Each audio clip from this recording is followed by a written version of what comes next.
बजाय कि इमोशंस को बीच में लेकर आए, वालिद साहब के भी इमोशंस हैं, आपके भी हैं, लेकिन उस इमोशंस को बीच में लाने के बजाय बेस्ट ये होगा कि डॉक्यूमेंट कर लें कि जी कनाडा में फ़ायदा ज़्यादा है या यहाँ रहने में।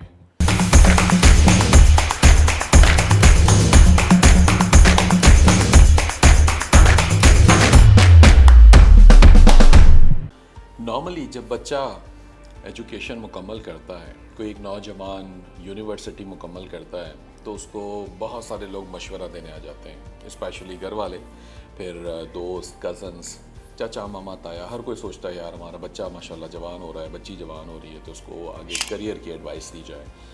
और इस एडवाइस के लिए बच्चे कंफ्यूज हो जाते हैं, बच्चे परेशान हो जाते हैं कि भाई मैं इसकी सुनूं, उसकी सुनूं, ये भी करूं, वो भी करूं। खुद पढ़ते भी हैं, मोटिवेशनल स्पीकर्स और मेरी तरह के बहुत सारे गुरुज, मेंटोर्स, कोचेस लोग वीडियोस बना के भी कंफ्यूज करते हैं।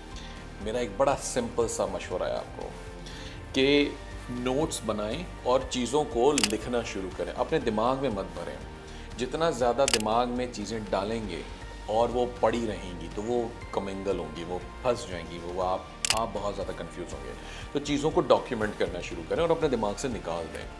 अगर आपको किसी ने मशवरा दिया है कि बेटा आपको बैंकिंग सेक्टर के अंदर बहुत स्कोप है और तुम्हें वहाँ जाना चाहिए, तो आपको वो लिखना चाहिए कि अच्छा जी बैंकिंग सेक्टर में, मैं सपोर्ट नहीं करता इस बात को, लेकिन बात है।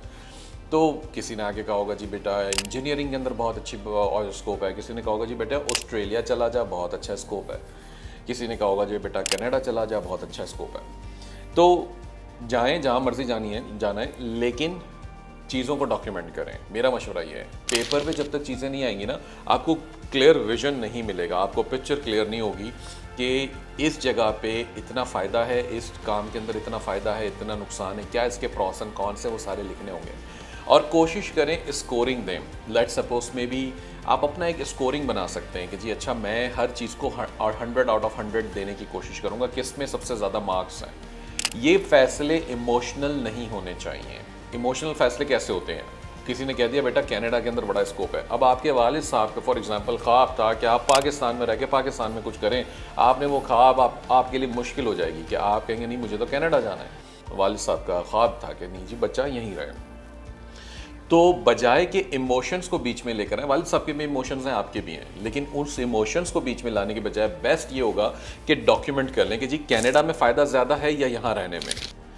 ठीक है, तो अगर आपको लगता है कि जी कनाडा में फ़ायदा ज़्यादा है, डेफिनेटली बज़ाहिर हमें भी लगता है कि जी ज़्यादा फ़ायदा है, लेकिन इसको डॉक्यूमेंट करने से क्या होगा, अच्छा जी मैं वहाँ जाऊँगा तो मैं ये काम करूँगा, मेरी एक्सपर्टीज़ है, मैं ये कर सकता हूँ, मुझे इतने पैसे चाहिए होंगे, इतने महीने का खर्चा मुझे पहले लेकर जाना पड़ेगा, फिर वहाँ जाके मुझे ये काम करना है या ये जॉब ढूंढनी है या ये पढ़ाई करनी है, व्हाट्सएवर।